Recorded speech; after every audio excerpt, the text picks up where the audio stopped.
Le groupe de l'Union centriste. Merci Monsieur le Président, Mesdames et Messieurs, chers collègues. Ma question s'adresse à Monsieur Retailleau, ministre d'État, ministre de l'Intérieur, et elle porte sur les moyens affectés à la lutte contre l'immigration illégale, tout particulièrement à la frontière italienne dans le département des Hautes-Alpes, au col de Montgenèvre. Pour les non-initiés, le col Montgenèvre est situé à peu près à 1800-1900 mètres d'altitude et est devenu le premier point en France d'entrée terrestre de flux illégaux de migrants en 2015. Plus de 130% d'augmentation de passage entre 24 et 25.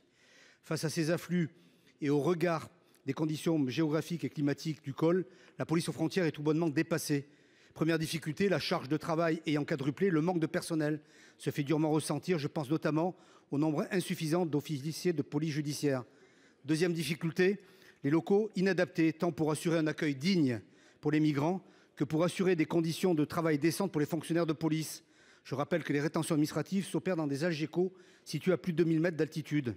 Troisième difficulté, un flou juridique concernant le traitement des étrangers en situation irrégulière, depuis que la Cour de justice de l'Union européenne a estimé dans un arrêt du 21 décembre 2023 que la France ne pouvait pas procéder au refoulement de personnes migrantes entrées illégalement sur le territoire sans qu'elles puissent bénéficier d'un certain délai pour quitter volontairement le territoire.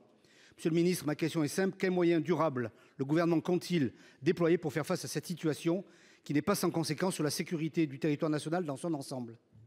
Pour vous répondre, la parole est au ministre d'État, ministre de l'Intérieur. Monsieur le Président, Monsieur le Sénateur Jean-Michel Arnaud, nous sommes parvenus à verrouiller la frontière entre les Alpes-Maritimes et l'Italie.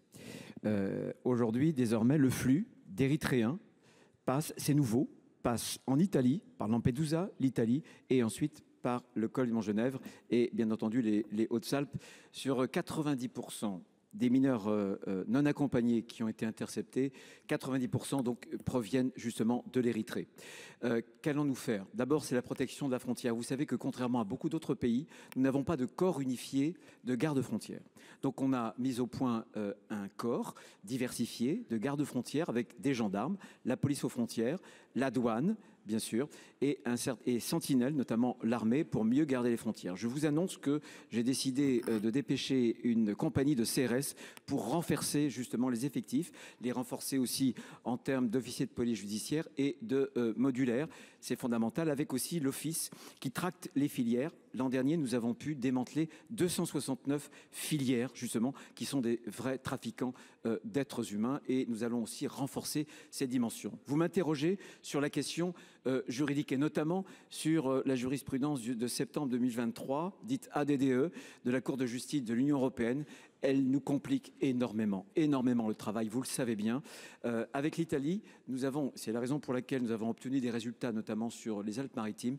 Nous avons, avec des patrouilles mixtes, la possibilité d'avoir une procédure simplifiée. Il faut que nous le fassions, là aussi, dans votre département, où il y a moins, en revanche, de policiers italiens.